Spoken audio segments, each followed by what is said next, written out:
Oui, bonjour. En tout cas, je vous remercie d'abord pour l'invitation de venir ici à Gratte pour ces rencontres littéraires que je trouvais absolument formidables. Je ne suis jamais venue à Grasse, mais je ne veux même plus quitter Grasse maintenant. Il faut que je revienne. Donc moi, on m'appelle Ken Bougoul, je suis auteure, romancière plutôt. Je viens du Sénégal. Je suis connue pour écrire des autobiographies romancées, ce qui déjà à l'époque, on appelait ça autobiographie, mais en fait, ce sont des autofictions. Et le Baobab Fou, le premier livre qui est sorti il y a 42 ans, parce que c'est sorti il y a très longtemps, a été un ouvrage qui a eu un scandale de librairie, parce que c'était autobiographique, c'était écrit par une femme dans ces années 80, où la littérature était quand même dominée par les hommes. Les femmes qu'il y avait traitaient de beaucoup de plus de problèmes sociaux, etc. Alors que le Baobab Fou est venu apporter une autre dimension de ce qu'était la femme par rapport au contexte économique, social, politique, culturel et toutes les mutations. Oui. Donc c'était un livre vraiment fondateur qui a créé beaucoup de scandales, mais qui est devenu un classique de la littérature, on peut dire même mondiale.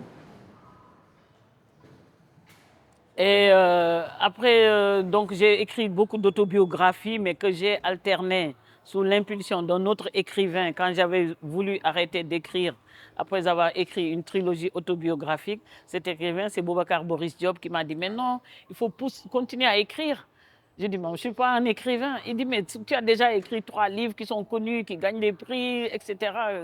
Et c'est par défi que j'ai commencé donc à écrire des fictions sociopolitiques comme La folie et la mort, La pièce d'or, Rue Félix Faure, où je traite de tous les problèmes, non seulement sociopolitiques.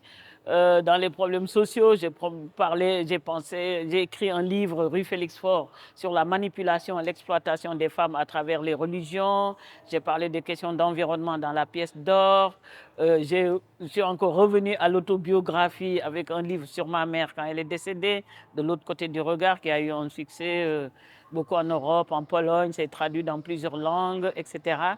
Et donc de la nécessité d'écrire, j'en suis arrivée à la passion de l'écriture. J'avais écrit par nécessité, maintenant j'écris vraiment par passion.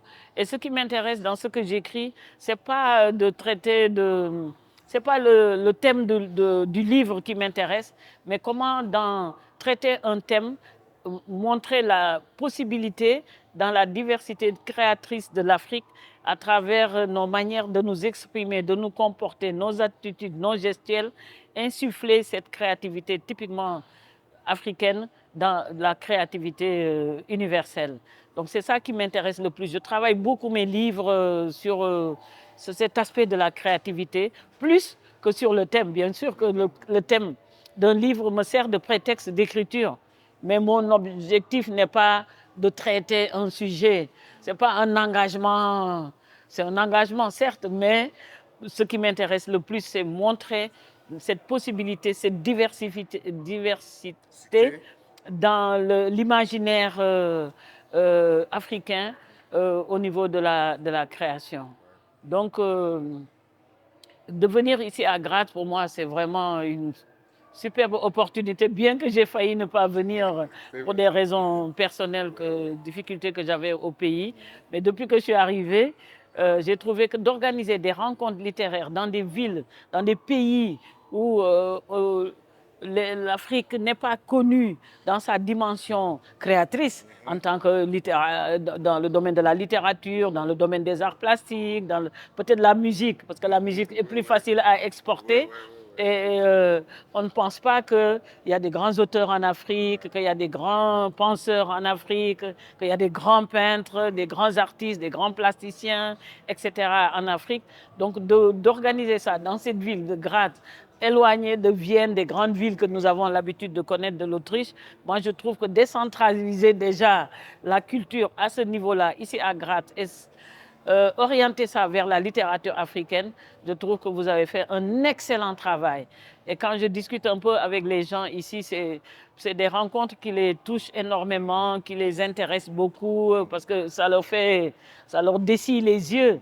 Et ça donne aussi une autre manière de percevoir l'Afrique que seulement à travers la migration, les migrants, etc. Ou bien les pays sous-développés qui ont besoin d'aide, qu'il faut les aider, ils sont malheureux. Moi, je n'ai pas besoin d'aide, je ne suis pas malheureuse, je vis très bien en Afrique. Mais j'ai besoin d'échanger de la culture, les pensées, les réflexions, d'échanger les imaginaires. Voilà, j'ai besoin d'échanger des imaginaires avec le monde entier. C'est de ça qu'on a besoin. Mais je n'ai pas besoin qu'on se pense que je suis une sous-développée, que je veux émigrer à Graz, bien que je souhaiterais revenir à Graz. Absolument. Donc j'ai trouvé que vous avez fait, avec Tiala, vous avez fait un excellent travail. Et vraiment, je vous félicite, je vous encourage à continuer toujours dans cette dynamique. Et ça, parce que ce qui rapproche les gens dans une meilleure compréhension du monde, ce n'est pas les problèmes économiques, c'est la culture. Absolument. La culture est le lien essentiel pour instaurer un monde meilleur dans la compréhension des uns et des autres. Absolument. Et je vous remercie infiniment.